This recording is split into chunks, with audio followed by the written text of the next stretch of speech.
Hey there everyone, and welcome back to GameVine, and my name is David. Trevor. Chris. And we are again going to take a shot at doing another top 10 list. Now, this is the first time we've actually all been at the table doing a top 10 list. And I don't know if some of the fans out there know, there's kind of this video lingering around on this other GameVine YouTube channel that I made.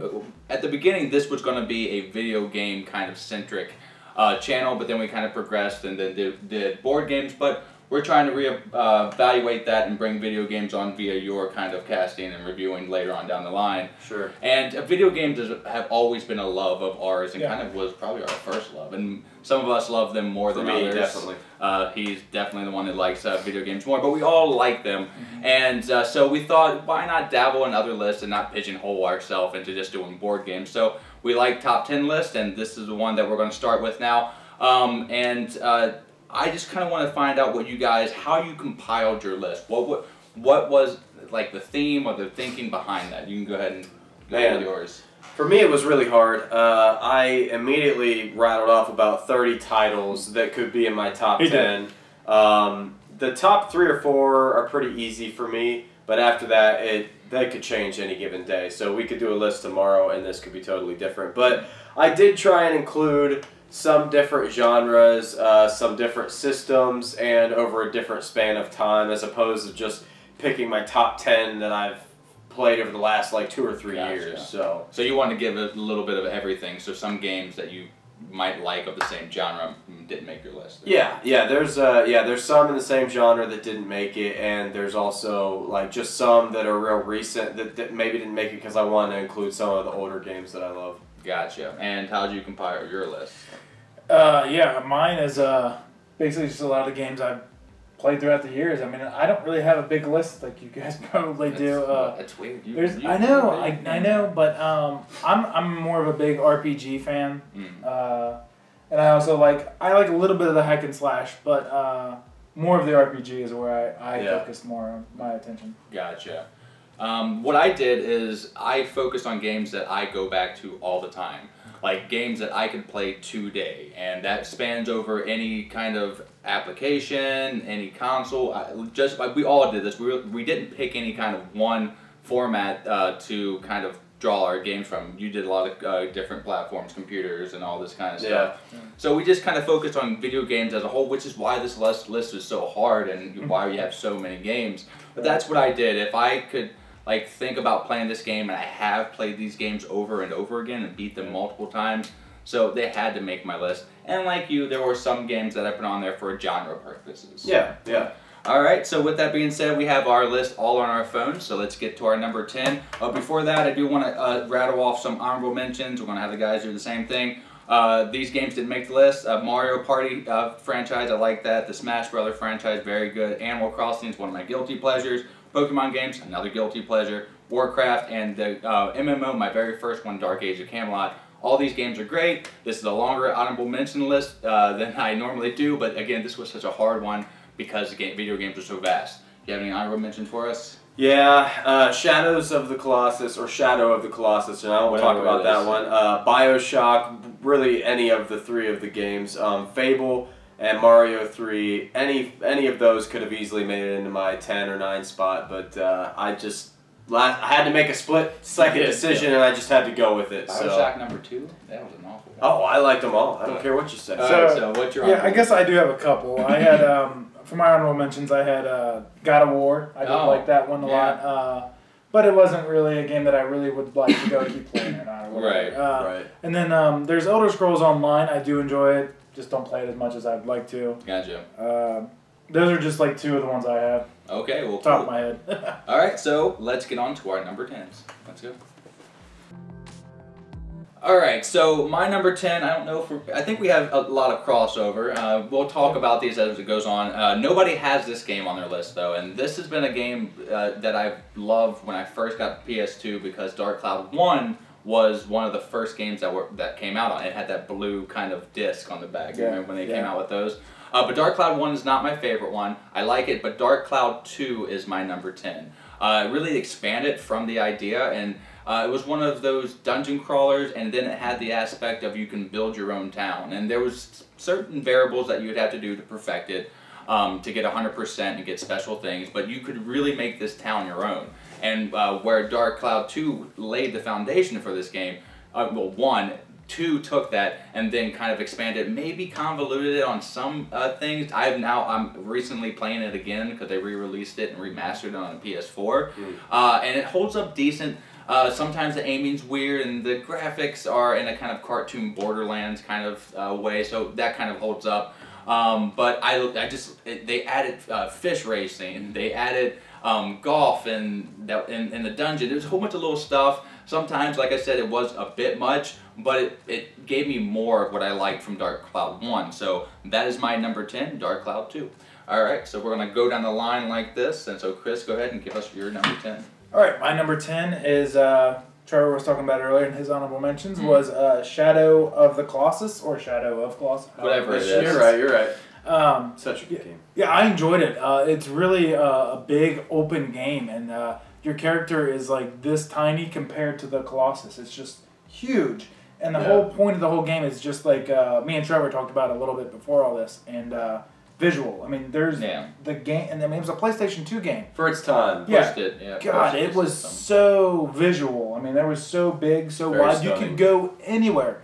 I mean, if you saw anything, you could just ride all the way over there. Of course, there were missions, like you had 12 Colossus you had to beat.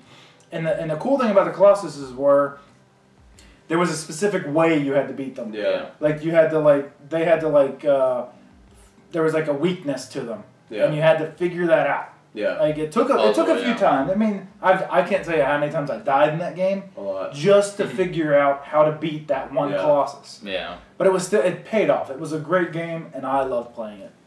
It was a great game. I'm not gonna talk about it and steal your thunder because Right, it was 'cause such go a ahead, yeah. no. It was just like it was just one of those games for its time. It was just so visually stunning, and it was so cool because it was so different from boss to boss. One boss might be this giant, like upright bear-looking thing. Right. The other one might be like, It was like a horse. A fly, and then you yeah. had like a flying falcon, and then you had like a serpent underground. It was And then figuring out their weaknesses, because each one there had that one weak spot that you had to like crawl to, or climb to, or you're climbing all over them. Yeah, and your grip, and some parts of that kind of sucked a little bit. I'm not gonna lie. Yeah. If you lost grip when you were at the right spot, and you had to start all over. But at that point, you knew what their weakness was and how to get to it. Right. Yeah. I mean, but that was the coolest part. Now they remastered this for a PS4, so it looks even better. Now I'm going to play Devil's Advocate. I love this game, but I felt like the open area was a bit tedious when riding along on the horse. Hopefully a little, well, I was hoping that there would be little monsters here and there, but again, it didn't need it because it was visually stunning. And dare you.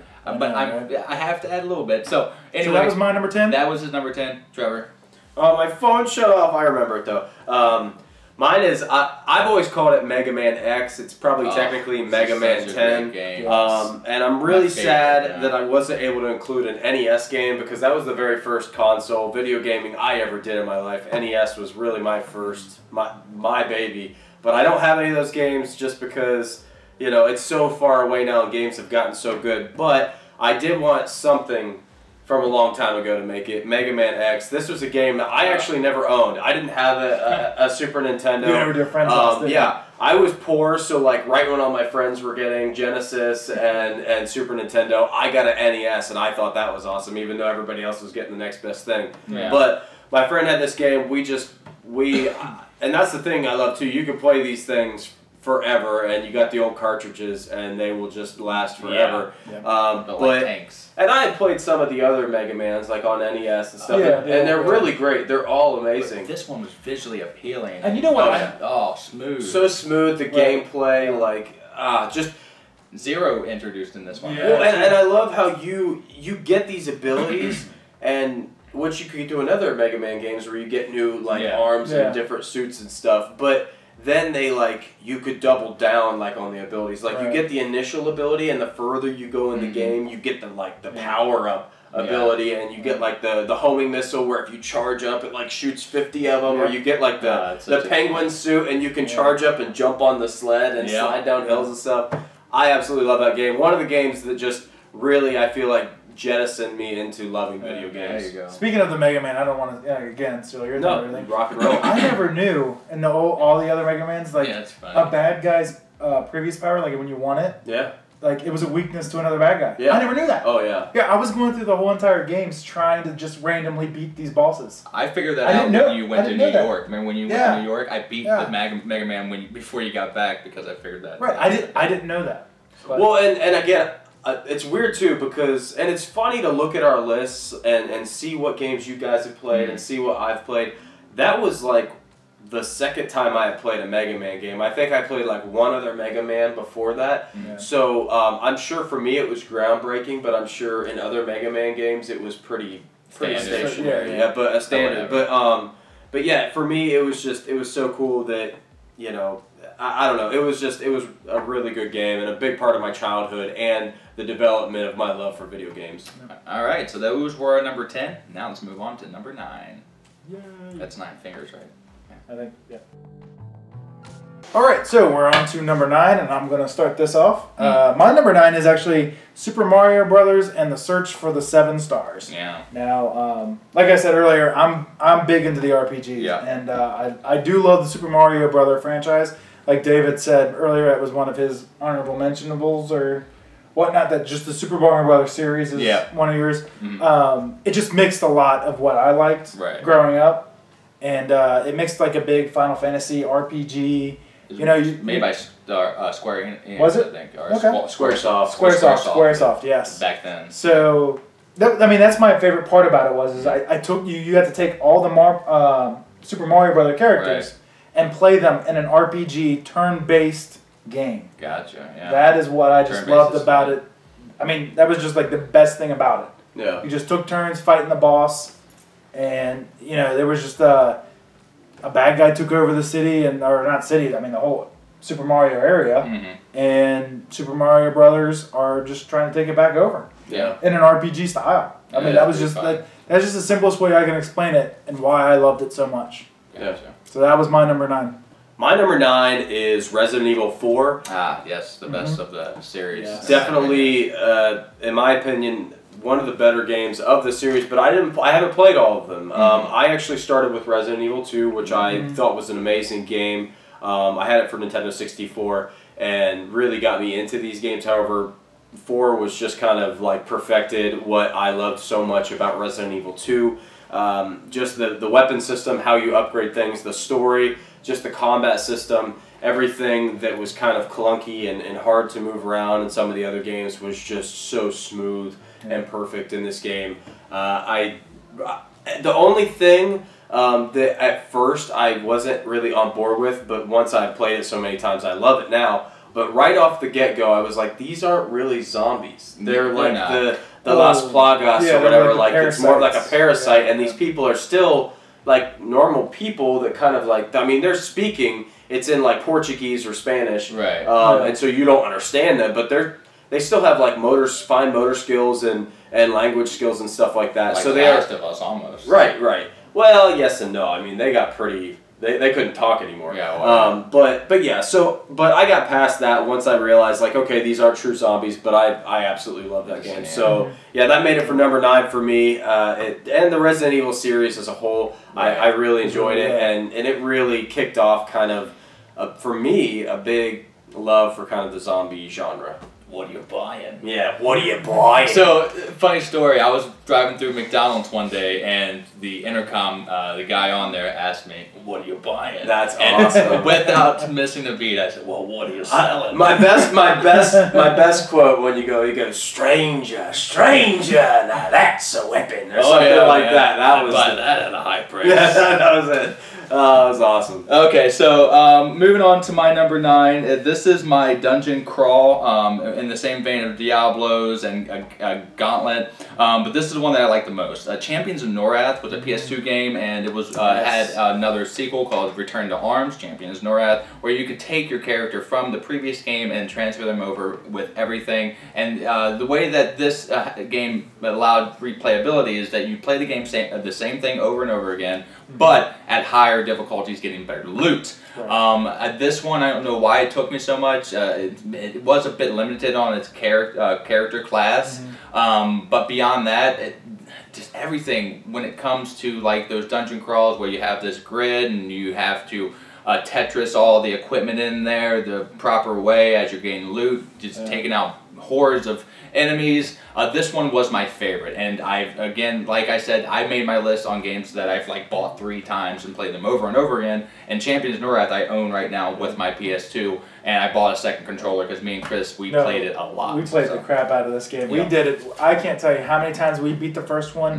Maxed out our characters. The second one came out. We imported our characters over to the second game, made new ones. and we just kept maxing our characters out, and we did it over and over because, like you said, there are other classes, there are other characters. We started with our barbarians first, moved on to the second game, and then we made a whole other character and did it the whole other way because there's a lot of choices in these games too that you could take the story in. Yeah, and it holds up, I think. Graphically, but the gameplay is super smooth. So that is my number 9, and that's all of our number 9s. Now let's move on to number 8. I don't know what's going on. 8. And now for our number 8. My number 8 on the list today is Mass Effect 3.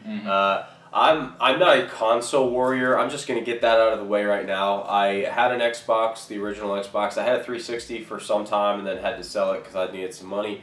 But I haven't played a lot of Xbox games. It's not to say that they're inferior or superior. So the reason that I got into Mass Effect was because I had friends that played it on Xbox. So I couldn't play the first one, but they did come out with the second one and the third one for the PlayStation platform. So I had to kind of make up the decisions you make in the first game so I could pass it on. Honestly, it didn't matter too much. But right.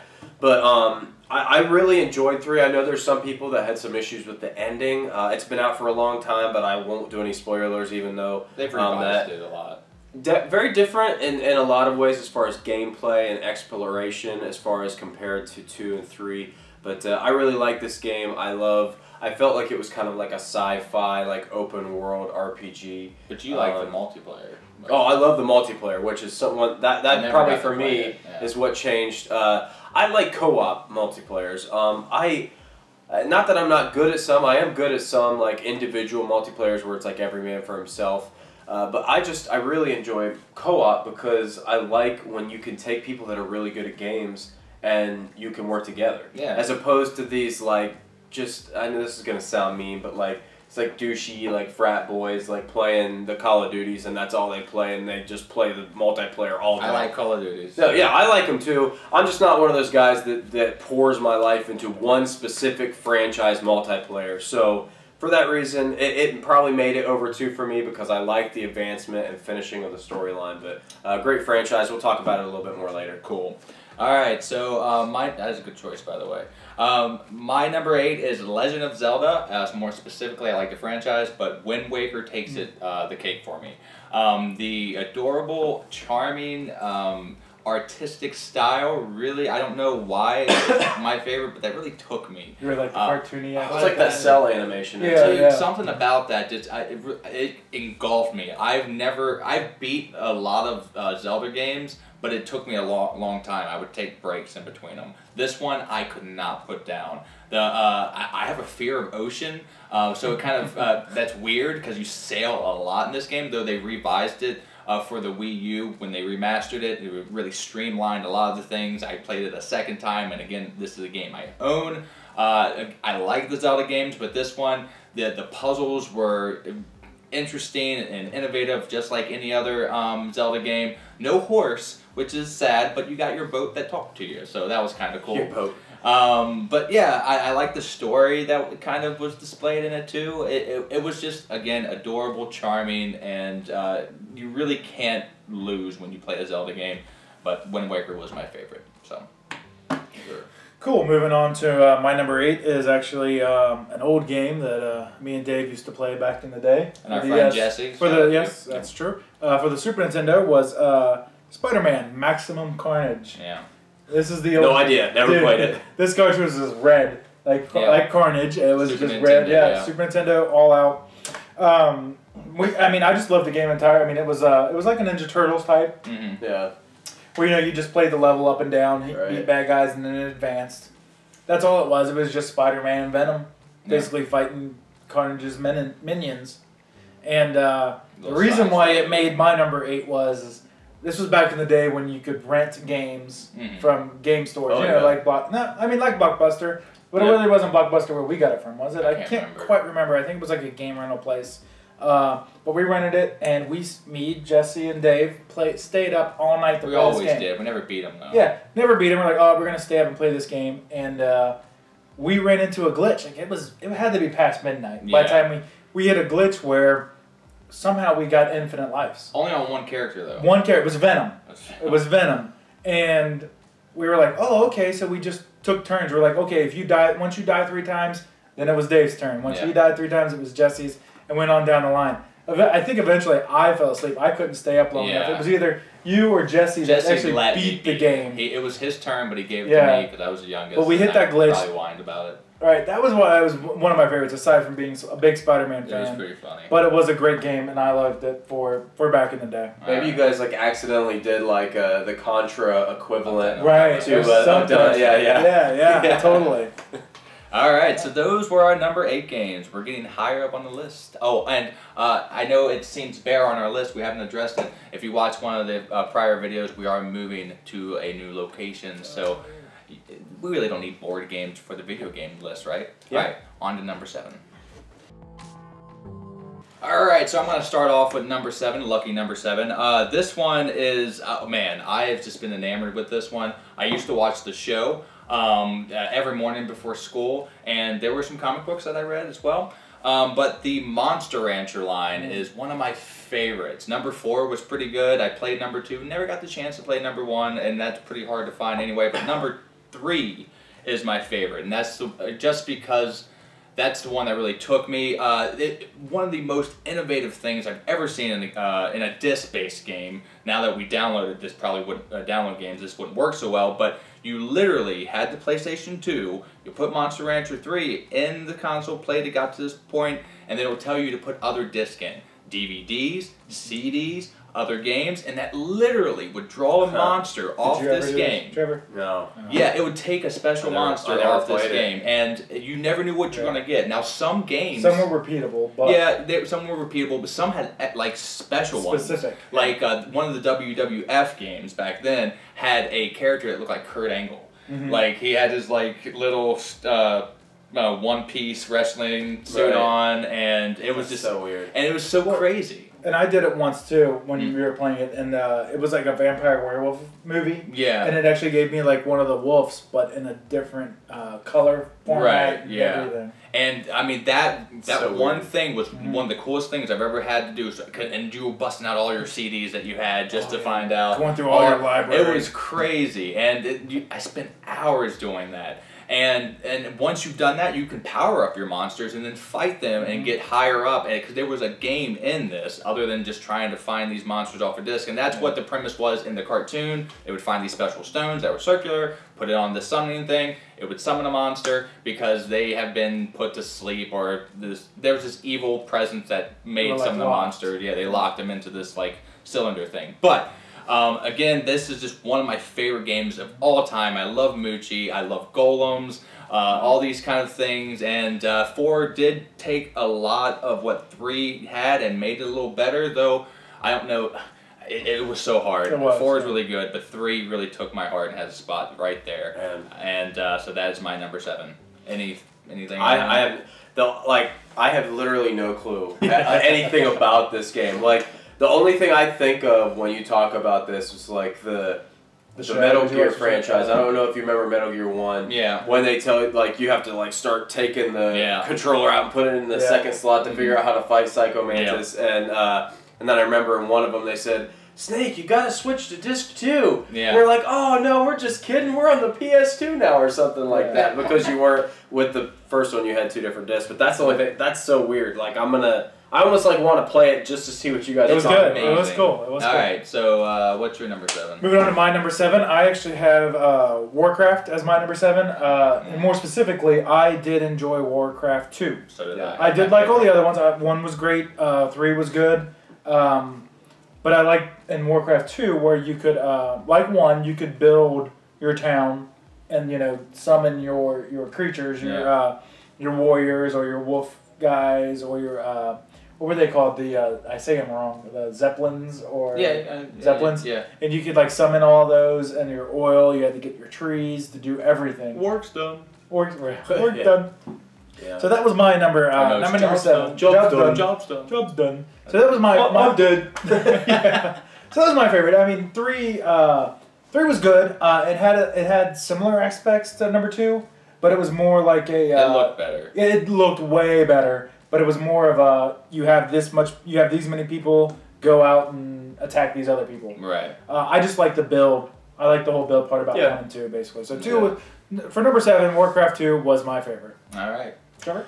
Well, I changed mine pretty recently, and it was really a toss-up for me because I actually had Warcraft 3, and then I changed it to Red Alert 2. I'm not a huge PC gamer, not because I know a lot of people out there think PC gaming is superior to all other forms of gaming. Yeah, and I'm not going to disagree with you. I'm a console guy, but only because I'm just too cheap to keep up with all of the advancements that it takes. I'll totally agree that you can have the best gaming experience if you have the money to put into constantly upgrading your hardware when it comes to gaming with your PC. But the PC gaming that I did do was our real-time strategies. I have played as many as I can on the PC, and what's your number 7? This one is Red Alert 2, probably my favorite real-time strategy. I think I enjoy the storyline of Warcraft 3 just a little bit better but this one's very military minded. You've got it's all about like tanks and infantry and your air fleet and stuff like that. But for me, what really got me into RTSs was the original Red Alert and like Command and Conquer, and so because that's where it all started was with the Red Alert games. I felt like I had to pay homage to Red Alert 2 because I think as far as gameplay is concerned, I did also prefer Red Alert 2 to Warcraft 3. I think the only thing I liked a little bit more about Warcraft 3 was the storyline and the fact that it had the heroes, which I thought the heroes were freaking awesome in that game. But yeah, Red Alert 2, awesome RTS. I love that genre in general. So that was my number 7. All right, so those are our number 7 games. Now let's move on to number 666. Ooh, creepy. Yeah, there's 3 of us. All right, now start off number 6, and I happen to have Dungeon Keeper on mine, another PC game. Dungeon Keeper moved up from... Oh. Well, yeah, I mean, it's close. It was with Warcraft and Dungeon Keeper. They're not really very far off games for me. It's a really good game. I preferred 2. 1 was good. I mean, that's where you just start at. But 2 is the best. Man. It just got more detail. It was more. Never beat it though. I know, right? But it was really good because it just got better. It looked better. Everything about it was better. You always take 1, and it was a great game. But then you figure out what you could have done better, and you worked it into 2. Yeah. And Dungeon Keeper 2 was it's really similar to Warcraft. I mean, you have this area, you get workers to mine, and you're underground. You're not built. You're expanding your. You're dungeon. just expanding you're underground. Like breaking rock instead of cutting down. Would it be considered an RTS? Oh yeah, I would say so. So you're just like you got to find gems, you got to build, and once you build an area, you don't really get creatures like you would in other games. Like you could just click like, oh, you have a barracks. I want to get warriors. You didn't really do that in this game. In this game, you got gems. And then they summoned like. Yeah, if you built the room big enough, like it had to be like 2x2 torture chamber, you would get the seductress. Or the mistress. The mistress. She would come in there. Huh. Or if you wanted 2 mistresses or more, you'd have to make it bigger. Yeah. So that was the point of this game is you just had to decide what rooms you wanted. It's so cool. Yeah, and then you would just expand them or make them smaller, and then you would just get attacked randomly by the good guys. Yeah, the good guys. You're the bad guy. Yeah, so you're the bad guy in this game. You just wanna beat the crap out of everybody, right? And Horny is the one guy. Yeah, he was like Horny. he's a big demon guy. It is payday. Right. Remember that one? And then you could like smack if you wanted your minions to work harder, you just like smack them. Yeah. And then they would just like work like for like 2 minutes, like really quicker or whatever. Yeah, this is a really good pick. I almost made my number 10. Yeah. So that was my number 6. Trevor, you're up. Number 6 for me is a Souls game, technically, but not technically. It's Bloodborne. It's not by title. It's not a Souls game, but it is a Souls game. So that's why I was saying both technically. I actually never played any of the other Souls games, which again, it's so funny. A lot of people have done this with Bloodborne. Right.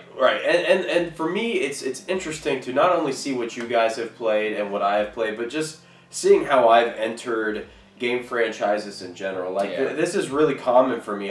There's a lot of games that I fell in love with that had games prior to that in the franchise that I never even played, and a lot of times I never got around to going back and playing them anyway. Right.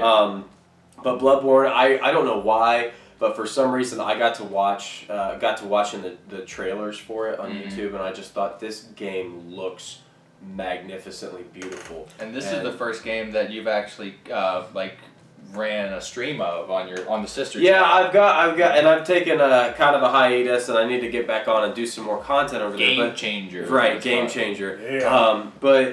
Bloodborne was just beautiful, and I played difficult games that I died a lot in. Don't get me wrong, like we talk about Shadow of the Colossus, which that happened in there. But as far as Bloodborne, first off, just visually stunning, an absolutely beautiful game, and it's very recent. So I recommend you play it if you're looking for a good game to play currently right now,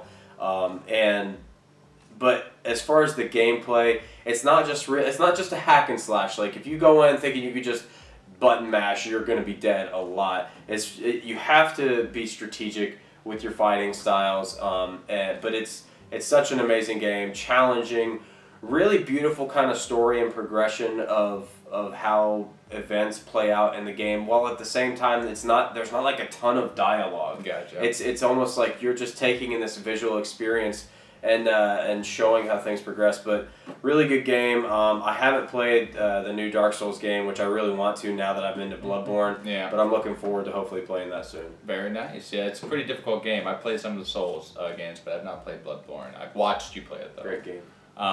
So my number 6 is definitely going to show up on other people's lists, so I'm just going to kind of hit on it a few little cliff notes. But my number 6 is Elder Scrolls, more specifically Skyrim. I've played Morrowind, I've played Oblivion, I don't think the other one's Daggerfall. I haven't played Daggerfall, I think that was the very first one that came in. And of course online I've played as well. But Skyrim, the few things I'm going to say is just how expansive the world was, and you can just run out to it. It was one of the first sandbox games at like fantasy realm that I just really dove deep into like that, and it's made by the same people who do Fallout, and that kind of reminds me of a fantasy Fallout, and I'm not going to say any more about either one of these games because we're going to be talking about them very soon. So now let's move on to we're on to number 5.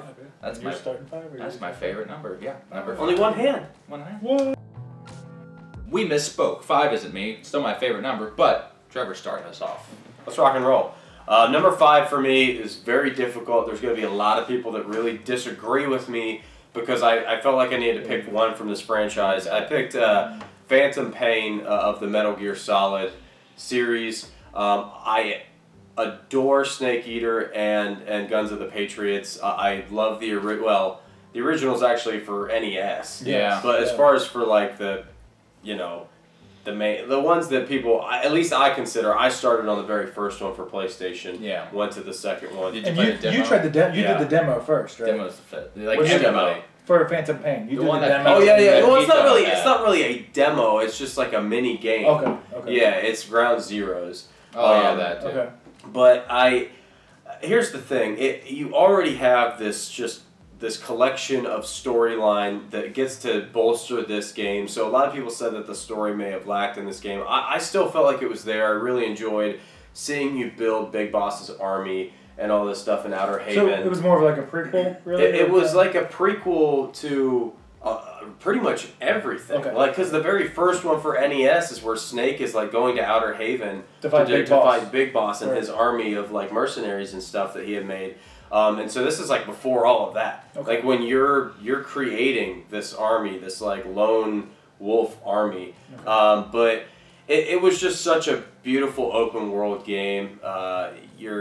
you're in Africa and also in Afghanistan, but it's a time right now where I feel like open world games are really being perfected. Yeah. And this game was just so cool, and I love this franchise as a whole. So please don't take it personally. I made them pick one. Right. Yeah. Snake Eater probably storyline wise and even gameplay was really close for me, and also Guns of the Patriot were really close to beating this out. But just I got so addicted and just tied into this game and pulled in with the open world and building your army and also continuing the story of what I already knew and getting to see some of the background. So Phantom Pain took it for me, but like I said, any given day, it could have been Guns of the Patriots or Snake Eater for me. It's the top half of your list, man. This Yeah. is the cream of the crop, Yep. baby.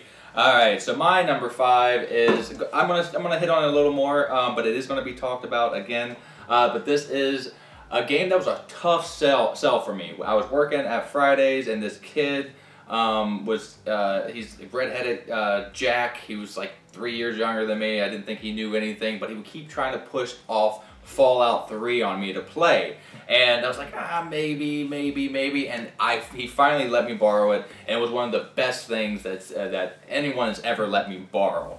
It's true. I drifted off into this just depression of a post-apocalyptic world, and I lived in it. Like, this is one of those games that I was just immersed in it. And when that happens, that's going to make my top 10. And I like 4. 4 is really, it used the foundation, and it was Fallout 3 was the catalyst to make 4 as great as it was. And I loved everything that you could kind of upgrade and build your town.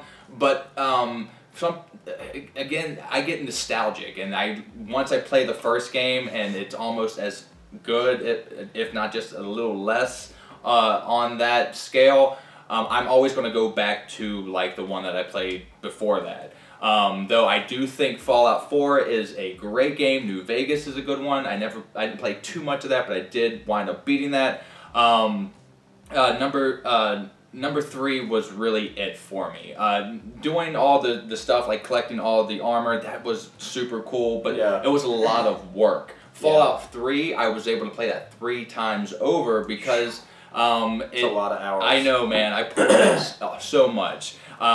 Because all I had to really do was focus on side missions and side stories. With Fallout 4, you have so much else to focus on, so you can replay it again and again. It's just going to take even longer. So maybe the scale of that keeps it out of number 5. Though again, like Trevor and Chris, we're putting the series kind of cheating as our number in general, but we pick one. So Fallout 3 is the one for me. But again, that's going to be talked about even more on the list to come by somebody else.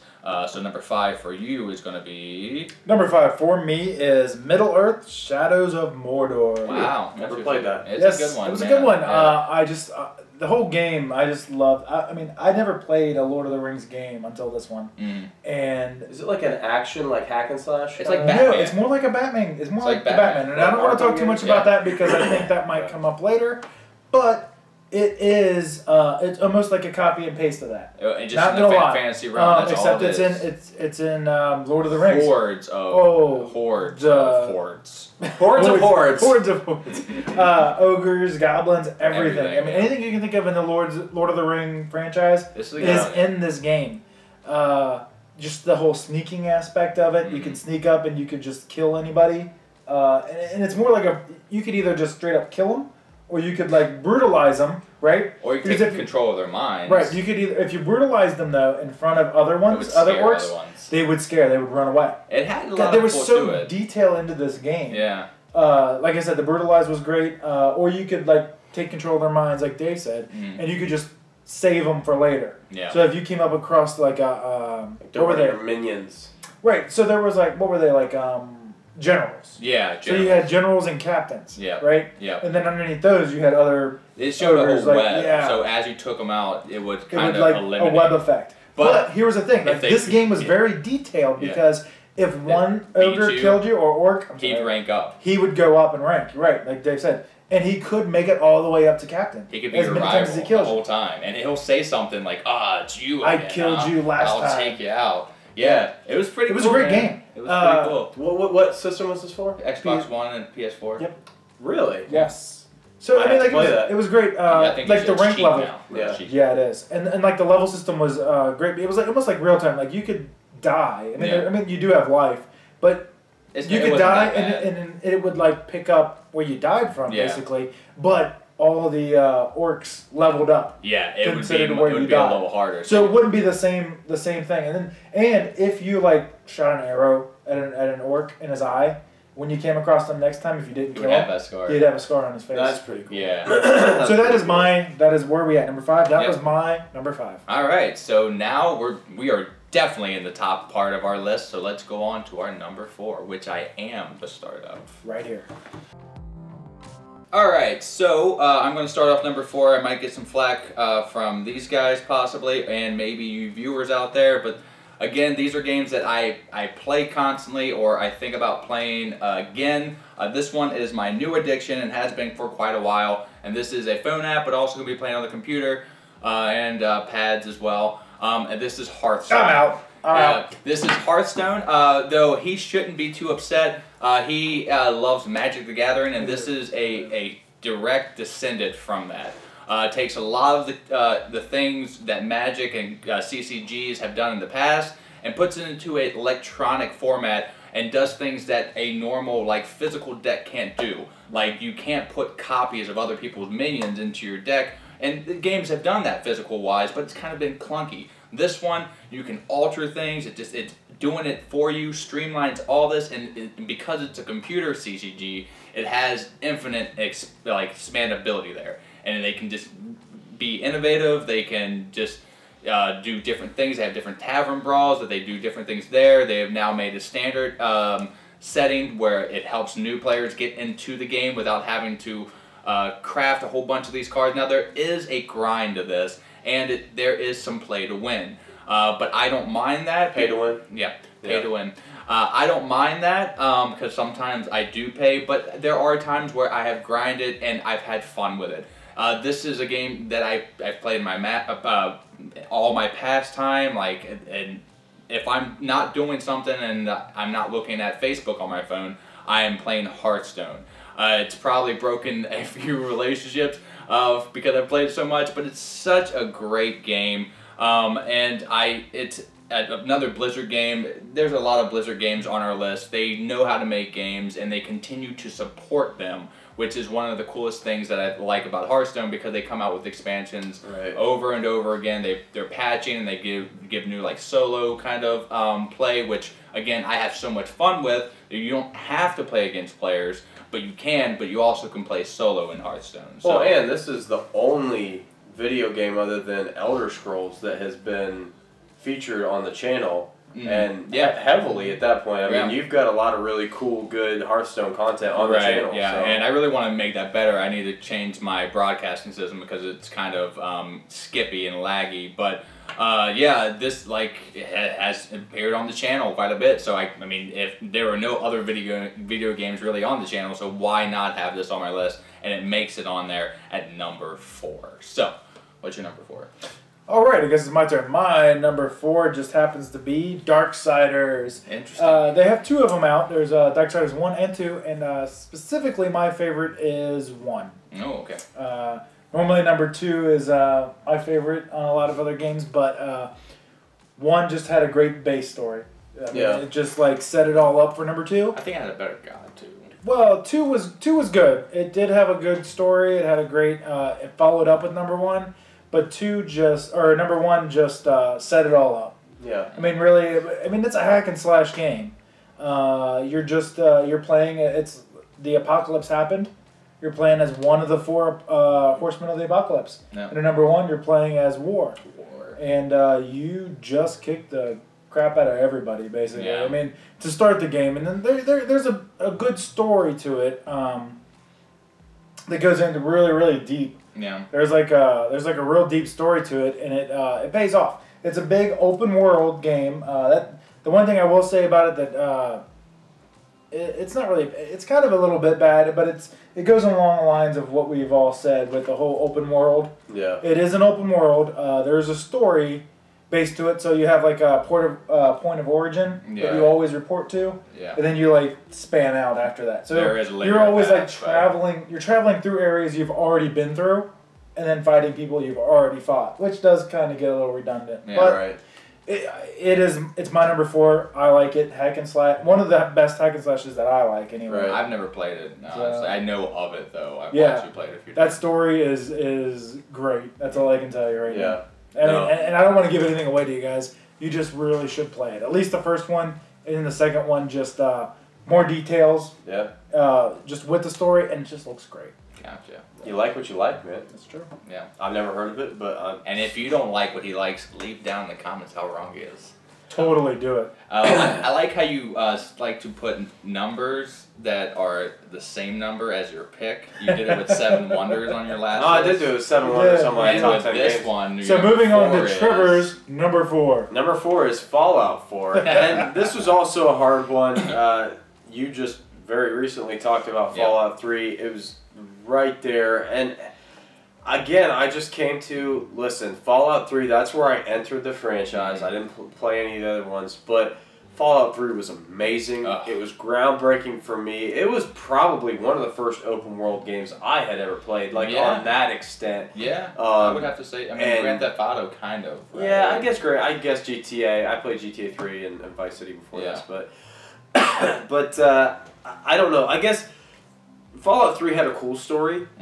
I appreciated it, but that wasn't really, even though it did draw me in a little bit, what drew me into the game was just your environment and just you could do whatever you wanted. Go anywhere you want. Whatever you want. It's permadeath for them. Oh, yeah. As far as like in the towns and the people that were neutrals or, non-aggressives towards you, if you just decided, hey, I want to wipe out a town, and you were equipped to do it, you could do it. It's crazy. Don't expect to ever talk to them again, though, because they're gone for good. Their resources are no longer yours to pick up, But I feel like Fallout 4 had a really equally intriguing storyline as 3 did, and it had the same open world.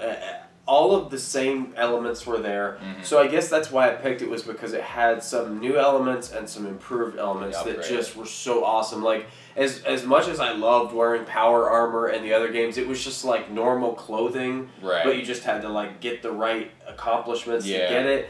But in this game, it's power suits, man. Yeah, like it is. You wear armor, and then you can still, with that some of the armor, you can still get into a power suit. If that was it alone, if that's all they would have added, I would have been like, I'm on board. Jetpacks. Yeah, dude, I'm flying around all over the place in this game. Not to mention, you've got the settlement system. You have all these settlements all over the place. You start off not having connections to any of them, and you're helping this one specific faction go out and build these settlements back up to where you're kind of trying to help rebuild civilization. Yeah. Like good people that just want to farm and live an honest life. Build that trade route. Right, yeah, exactly. And there's one thing, if actually on the sister channel I even talk about, because I do it on console. I know if you're on the computer, you're laughing at me because you could do mods and go nuts. Well, they're doing it to Xbox One, right. not PS4. Yeah, I know. I'm the idiot stuck with the PS4, but I did figure out while looking at some other people that have figured this out, a really cool glitch that can basically give you unlimited building space on your settlements. So, and I love that. I love building my settlements in this game, so I took advantage of it. This game's awesome. He has a video on that, by the way. So if you want to find out how to do that, go over to Game if you're curious. Changer. He has a very descriptive video on that. I've actually watched it, so saying something, right? So those are our number 4s, I would have to say. Yeah, you would say that. All right, number 3. All right, moving on to number 3. That'd be me. Number 3. Number 3. Started off. So my number 3 is actually Final Fantasy, and specifically 7 is my favorite. I think a lot of people would say that. A lot of people are going to say that this is overrated, and you are on the bandwagon. I'm just going to. They would say that, but this is the Final Fantasy game that I started off on. I never ever would have played Final Fantasy if a friend of ours, a friend of the family, didn't introduce us to it. He introduced it to me about, hey, you should check out this RPG. Never would play it. I had a PlayStation at the time. Yeah.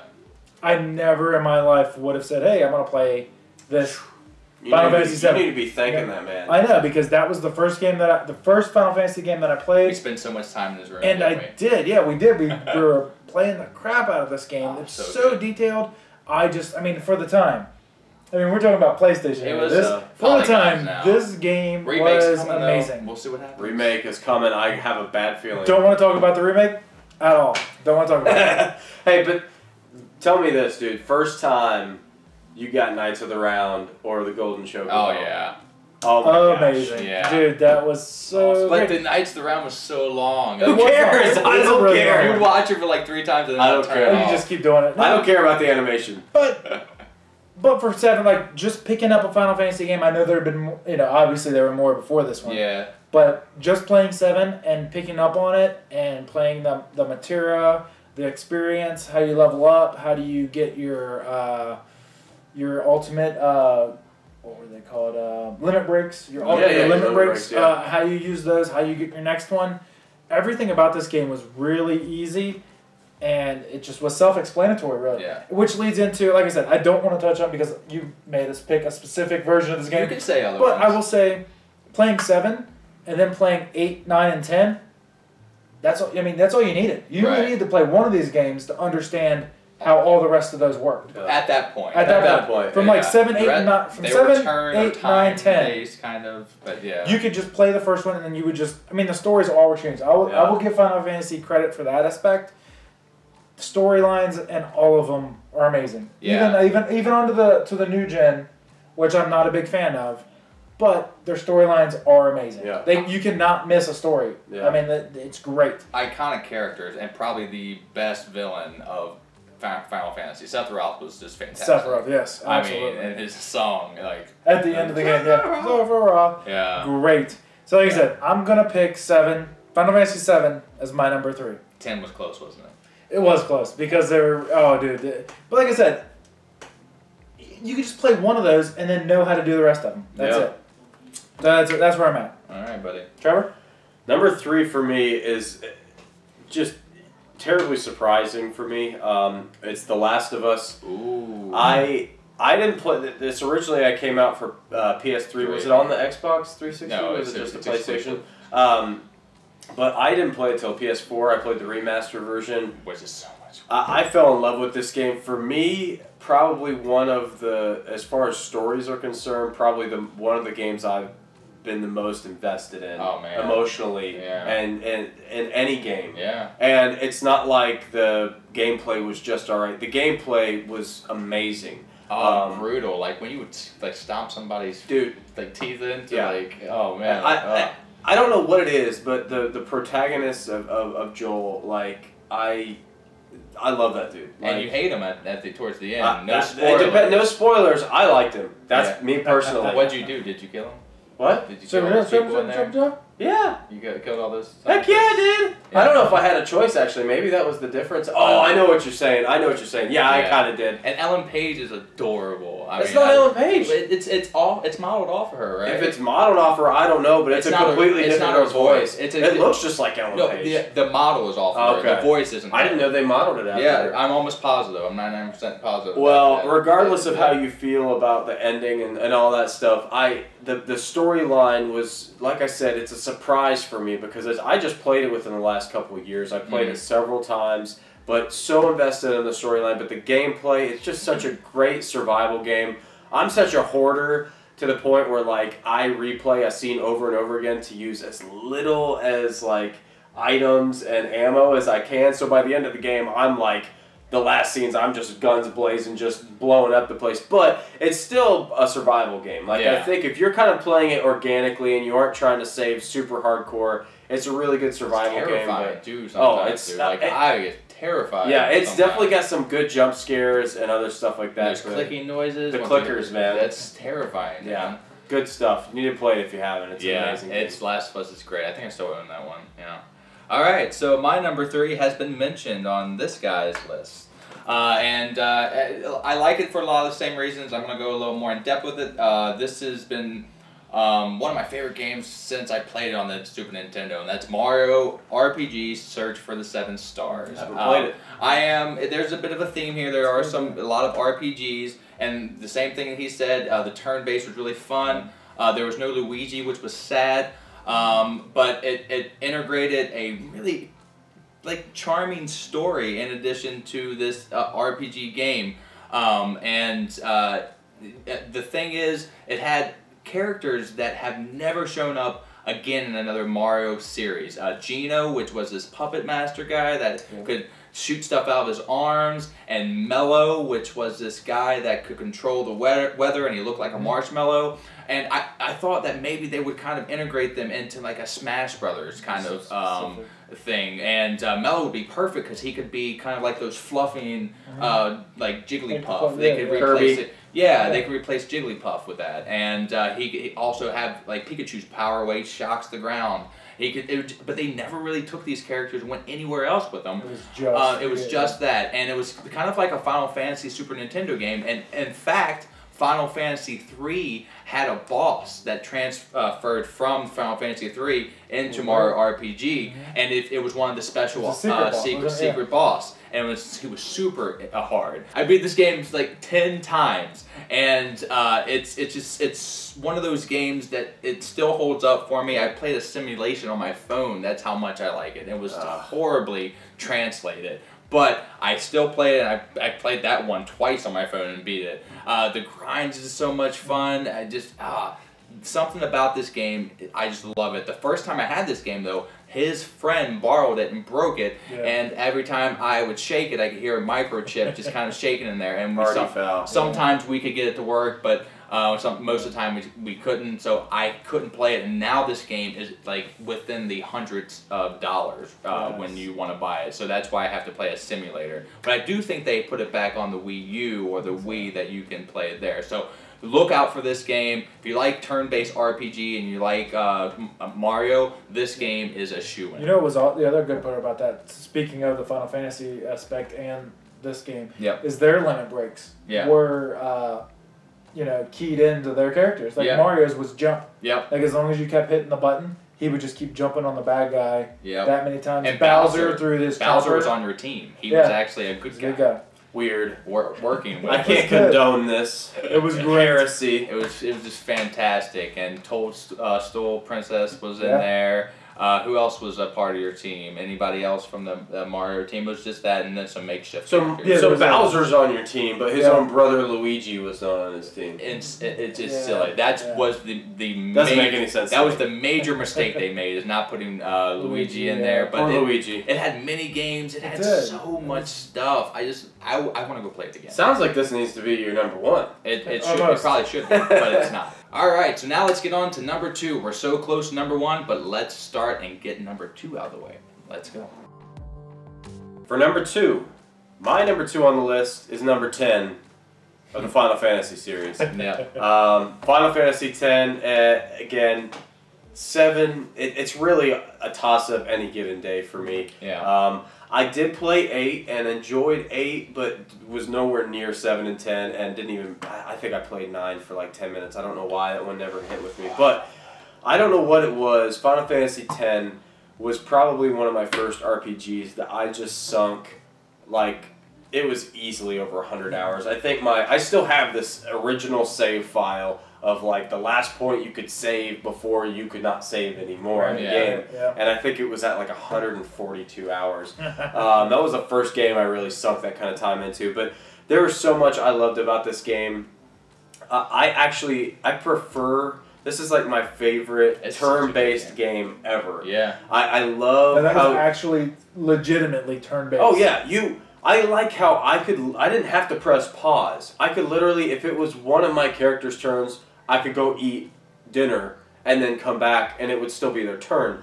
And I liked how I could look and see who was coming up, how I could, haste something or slow something down, what I could do. All about it wasn't, even though I loved 7 and it's probably neck and neck right there, 7, if you just let it sit, eventually they kill you. Activated time. Right. Yeah. You had your time bar that had to fill up, and then if you didn't move, they would just kill you. They would get their turn. But so And I love the side game in this game. Actually, Blitzball. yeah, Blitzball. Oh, I don't know yes. what this was during a time, and I know they probably still exist, but with the internet, I can't imagine why it's a necessity. But this was one of those games that I still have it, but I went out and bought the strategy guide for it too. Yeah. So I had the back, and it was completely filled with profiles for every single person. I remember that. We had that. For every single person, you could go out and recruit for Blitzball. And I went out and I recruited the best people. I had the best goalie, like everyone. Like, I just had a stacked Blitzball team, and I absolutely loved it. Honorable mention as far as side games was actually for 8. I loved the card game. Yes. That game was beautiful. Yeah. But Final Fantasy X, which my buddy said he just bought it remastered for the PS4. He said it's really crisp. He said it's awesome. He said that there's a PS3 version and a PS4. Get the PS4, pay the extra money. It's only like $5 more. He said that the PS4 remastered version has all of the original score. Everything is still the same. Okay. But the PS3, the score is like some weird new, like different, like mutated, like music Why and would they score. do that? I don't know. So don't mess around. If you want the remastered version, just go with the PS4 version. And he said it's crisp, it's beautiful, and he said it's just awesome to be able to play that old game and look and feel that great. This was the first one to have voice actors, right? Yeah. Oh, yes. And don't get me wrong, it's got its share of ridicule. I mean, how many memes or different things out there are making fun Titus of laughing. Titus laugh like that? But like, yeah, don't get me wrong, it's got its cheesy parts, but if you can't get past that, then there's probably a lot of great games that you're not going to be able to get past. So. Gotcha. Right. Well, so number 2 is Final Fantasy. Number 2 is 2. 10. Yeah, Final Fantasy, just like these two guys, it's really just kind of neck and neck with 7 or 10, and I guess I would have to say 7. 7 would have to be the one. Okay, no, I can respect that. All for the same reasons, but so I'm not really going to go into it. Cloud's one of my favorite characters. Barrett's really cool. Yeah. Tifa's really cool. Red's really cool. Red's Vincent's a really team. cool. Vincent? All these characters are really cool, and I just, again, this RPG is what opened my eyes up. He told you the story, but since they haven't talked about my third favorite, which is 9, I'm going to talk about that a little more. And that one is a bit of a kiddie kind of art. Actually, this one I sunk 100 hours into, which was probably the longest I've ever sunk in any RPG. But Vivi was really a cool character, and I did. It only one person can summon in that, and which was unfortunate. And it was the chick, and she could summon the Bahamutes and all this. Well, that's kind the of same stuff. as 10. Yuno was the only one. Right, but that's where it started. I think 8. Okay. I think 8. Everyone could summon, I right? see what you're saying. Yes. So 7 and 8, everyone can summon, and then they started with the one person having. Everyone had their own little thing. 9, but I love the story there. It was a Final Fantasy that I got to experience with my friend, number 9, because he went to school with me and we both played it, so that was kind of nostalgic for me. I'm saying number 7 is my favorite, but because these guys didn't talk about 9 or 8, I'm not going to go with 8 because it's not one of my favorites, but whatever. 9 is, the card game in that one is really cool, and there's actually an adaptation of that physical copy, not in the same theme, a different theme, but just like the arrows pointing at each other in this grid of cards, and they would hit each other. So they actually made something like that. But, Great game. So number 2 is Final Fantasy 7, though I talked about 9 more. So you're number 2. My number 2 just happens to be the Batman Arkham series. Yeah. They're up there for me. Yeah, I would have Best to go comic with book game ever. Yeah, right. I would have to go with Arkham Knight. Yeah. Was probably my top. Which If we one had to was go that? pick, that was the third one. The third one. I haven't played that one yet. Only because it just tied the whole story with all of them together. Like each one followed the story and it didn't quit. Yeah. You know what I mean? There was like a time where each one, there was a gap between them all, right? But they all picked up when each one left off, and it just finishes. I mean, Arkham Knight just finishes up the whole entire series. Yeah. Could they make another one? Absolutely. Yeah, they Yeah. can keep But making they could keep going with them. I mean, it's a Batman game. And it is a great Batman game. Just every aspect of it, the way you sneak around, the way you fight. You fight 20 guys at one time. Yeah. I mean, It's kind of a button masher, but it's also It like is. about timing, and timing it's button not masher. like just Right. a straight button masher. Yeah, I love true. this one. And yeah. then, like all the bosses, they have a strategy to beat them. Like Yeah. even if you go to Shadow Colossus or anything, you have to figure out how to do it. I Right. mean, they could kick your butt. Like I can't tell you how many times I've died in a boss fight. Yeah. Because you just got to figure out their moves. You got to figure out how to beat them. Who was the main boss in this one? In the Arkham Knight, Yeah. it was actually the Scarecrow. Yeah, it was- Not the one to get away to anything. Yeah, I think you'll figure that out pretty quick if you Yeah. play the game. Yeah, the Scarecrow, But who that had- popped up from the beginning of the game, from Arkham Asylum, all into Arkham City, to Arkham Knight. He is the main bad guy. The Arkham Knight though, he's in there as well a lot. The Arkham Knight is in there. Yes, he is basically an underling to Right. the Scarecrow right Yeah, now. I still have it. I haven't played all the way through it. Yeah, I let I'm him still borrow it. experienced. He's still going. experienced in the. I know Scarecrow is a bad guy, but Yeah. Arkham Knight really is the guy that I'm focused on right Yeah, now. I mean, I love all aspects of this game. Like from Arkham Asylum to Arkham City, they expanded. Yeah, You know what I mean? It just got bigger, and then they added more to it. and they made Yeah. Riddler better at every game. Every game, sure. The only thing that I'll say that I didn't like about Arkham Knight was the Batmobile. Yeah. I know a lot of people are gonna hate me for Dude, that. no, but you had to use all your fingers and hands to do everything. to do Like- yeah, and then there's like it was you got tank battles. what is it? Carpal tunnel from just yeah, holding The it claw, like like this. Yeah, you got a the right, claw. just to hold it to fight other things. Yeah, no, and I still get it. stay in that. I aspect. liked it, but it was but great because yeah. you could move around the city way quicker. So much faster, yeah, so much So faster. anyway, that is my number 2. I would have to say Batman Arkham Knight. Are we at number 1? Number 1! I think we're at number 1. This is what you waited for. Let's get to it. Alright, so our number 1, and we've been going in order, but I want to kind of randomize and have the winner of this pick who goes first and then who goes last. So, I have a little app on my phone where we place our fingers and it picks for us. It's 2, Chris. I can't count. Alright, so Trevor won and he got his favorite color, our favorite color. Green! Alright, so The brightest day and blackest night!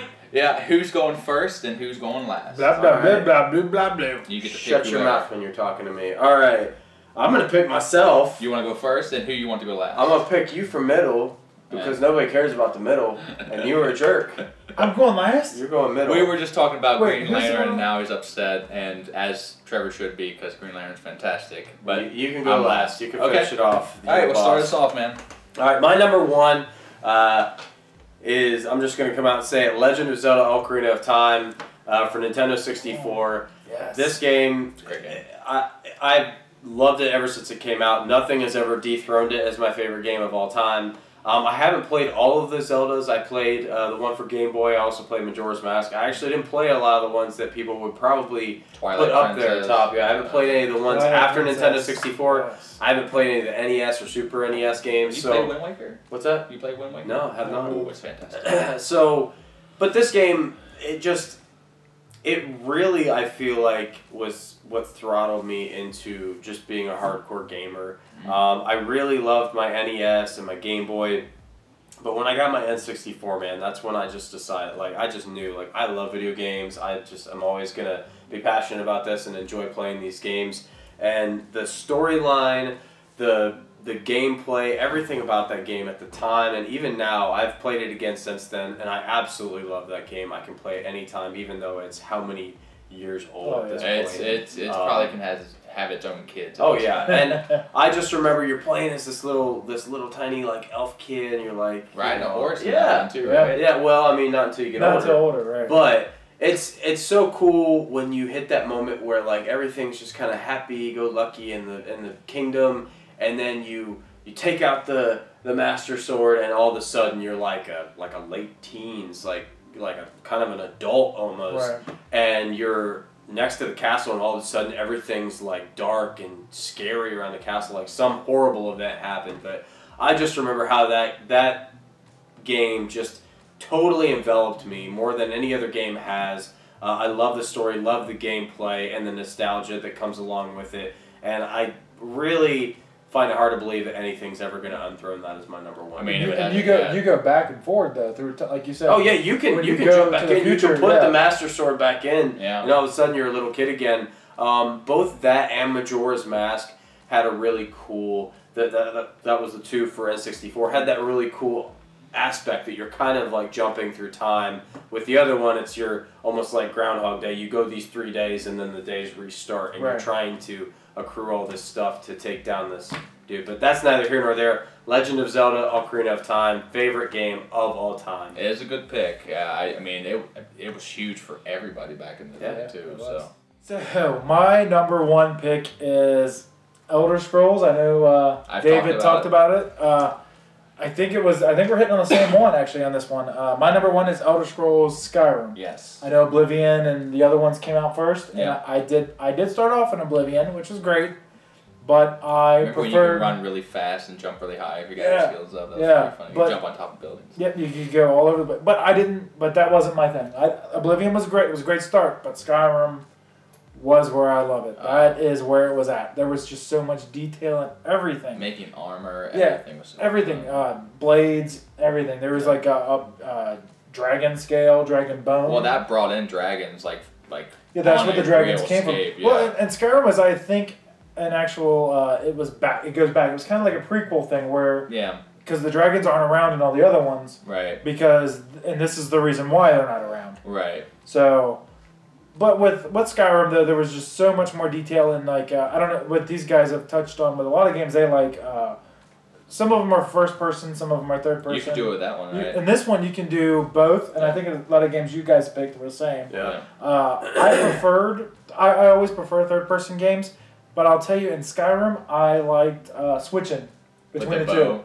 Yeah, you could switch between both. You could go in first person mode, or you could go into a third person mode. Right. So I preferred first person mode and stealing, and thievery or whatever you want to call it. Yeah. Because like in Elder Scrolls Online, like we've all played, you can steal almost anything. I mean, there's a few things you can't take, but in Skyrim, everything was yours. Anything you could see on the table, or anything you could see in the closet, or anything you could see anywhere, you could take it. Mm-hmm. You're a klepto. There was nothing, but I'm just saying though. There's nothing that could stop you. Like, you know, and online, there's only certain things you can, that's it. Right, you can only have this or that. Yeah. You know, in Skyrim, you could do anything. There wasn't anywhere you couldn't go. I mean, if you saw a mountain over there and you wanted to get to the top of it, go there. You could do it. Yep. Just go. And then they introduced a lot of DLC in this game, which I loved. All the DLC in this game was amazing. And there were mods on the computer version that made dragons into Randy Savage. Oh yeah, brother! Yeah, and literally, I'm showing the picture right now. It also made the dragons the train. What was the train? The kid train, the blue train. Thomas the train. And it would go toot toot. I'm showing a picture again. But yeah, all the mods on PC, and I totally support this. So this is why it's gonna be my number one. And another reason why it is my number one is they are bringing it back out for the PlayStation 4 on October 28th. Yeah, wow. It is coming back out. They're remastering it like Final Fantasy X. Right. They're doing it, just making it look so much better because I played it for PS3 and I beat it and I got rid of my PS3 and I got rid of the game and sitting back now playing Elder Scrolls Online. Miss it. I want to play Skyrim. Yeah. I want to do it and I'm so happy they're bringing it out on the PS4. I wish it had some kind of... I mean, with Fallout, it's the same thing. Some kind of integration where somebody could play with you in that, though. Yeah, it would be. Like this is all. Yeah, this is all just centralized. It's just you. I mean, it's a great game. Solo experience is really where a lot of games have started. We haven't always had the internet, and beyond that, we would just sit on the couch and play. But yeah, I mean, that would be the only thing that I would like to see from Skyrim. But beyond that, it's a fantastic game. So that's my number one. Moving on. To me. Now, this game has been mentioned on somebody else's list. Well, the series has been. And this game took me, well, kind of at first when I played it. Again, it was another hard sell. This is back when the Dinosaur Blockbuster was still around. And one of my friends worked there. And I had an Xbox 360. I didn't get mine until about 2 years after it was out. So I had a backlog of games to get. And my friend Perry Simpson was like, "We have to play Mass Effect." And I got the first one. I played a little bit, but for some reason it just didn't take. But then I heard number 2 was coming out, and then the fact that your whole story from the first one is going to transfer over to the second game, that I said, well, I have to give this game another shot, because like with Champions of Norath, that's one of my favorite things to do, to progress the story and see this kind of this episodic space, it's like not in a word, just like It's like a sci-fi RPG though, man. RPG, yeah, just this crazy, fantastical space epic story play out over different games, and you can transfer it over. So I played 1. Number 2 is what I'm going to settle on as my favorite. But like Trevor, I did like to see the game wrap up in the 3rd one. Number 1, I'm playing it again right now. I've played and beat Mass Effect twice now, both the series. And I'm going on my 3rd playthrough right now. And number 1 holds up graphically. The story's okay, but from what I've been told and what I've researched about Mass Effect, a lot of the decisions that you make, they could more or less not have been made, and the progression of the story would have been the same. Like, in the first one, there was this big, like, Arachne, I can't remember the name, it's a big bug character, and that's like one of the biggest decisions in the first one that you have to make to either exterminate or keep her around. And in the 3rd game, they kind of help you defend against the Reapers. Yeah. And if you kill them, well, I kept them alive. If you kill them, they just kind of just filled the void with another leader that came along. So even though you killed the queen, there was like a king that they replaced it with. Even if you were... So it didn't even matter. Didn't even matter. And that was one of the decisions in the first game that was really hard for me. But there were different stuff, like the 2 characters, Ashley and the male character, I always forget his name.